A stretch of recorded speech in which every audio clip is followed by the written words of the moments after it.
Let Willis start kwa sababu ni wakili wangu. Sorry. Willis, yes. Why don't you start? So, thank you very much.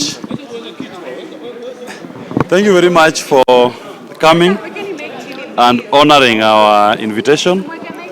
It's been a grueling last 2 weeks, as you are aware, starting with the attack at Jimmy Wanjigi's Muthaiga 44 residence, when hooded thugs raided that home, conducted an illegal search, robbed members of that household, stole household items, stole from the people who work with Jimmy at his home, who are living with him, stole even from his own mother, who is here with us today.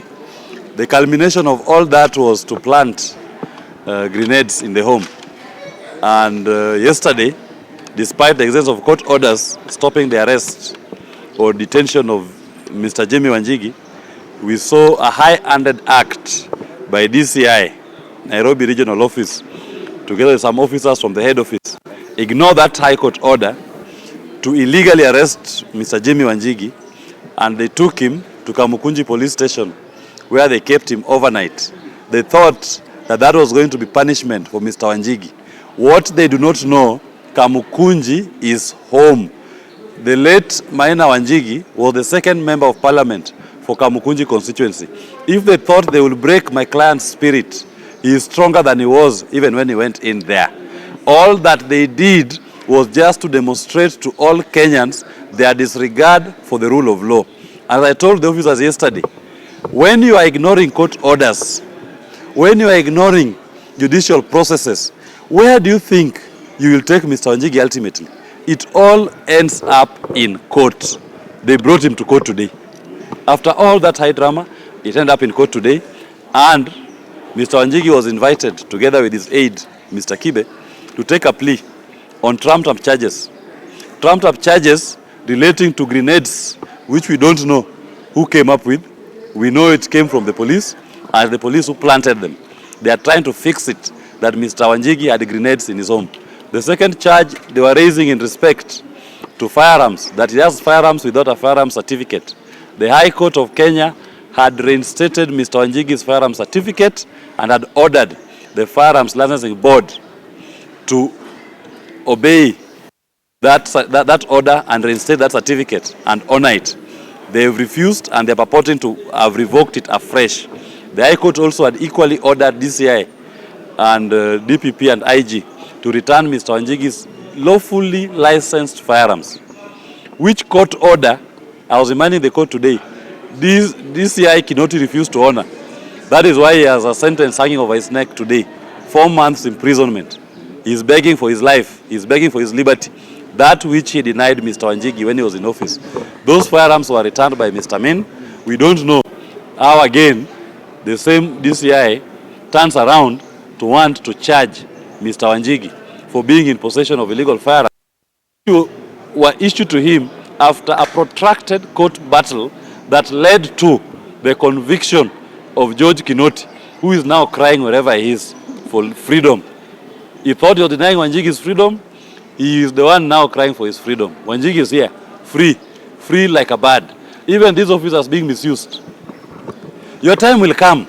You will cry like George Kinoti for freedom, and I will be there to oversee the process. That is what I specialize in as a lawyer. My duty is to hold you accountable. And I have the time. I swim in the lake. I'm like a fish in a water. We come to court. I am in my best element when I put you to account to explain why you disregard our constitution, why you disregard our courts.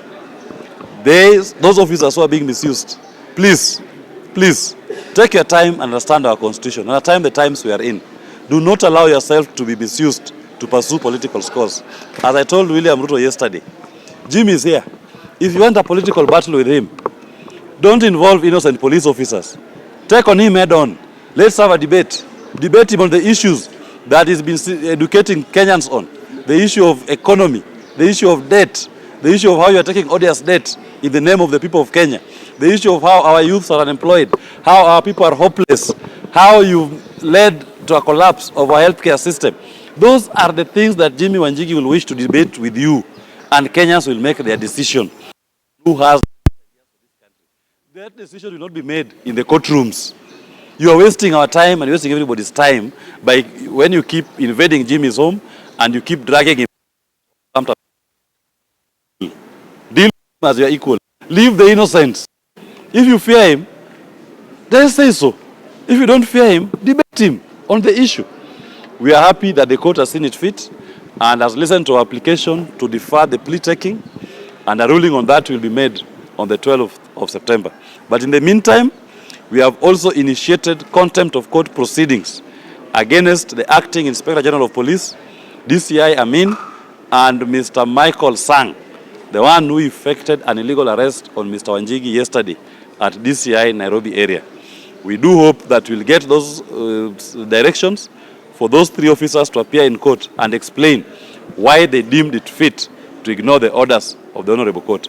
We have also taken out contempt of court proceedings against the chairman, Mr. Rashid Yakub, of the Firearms Licensing Board, and all his other board members for contempt of court for refusing and neglecting to obey and to give full effect to the orders that were issued by the High Court in JR number 46 of 2018 that reinstated Mr. Jimmy Wanjigi's firearms license certificate.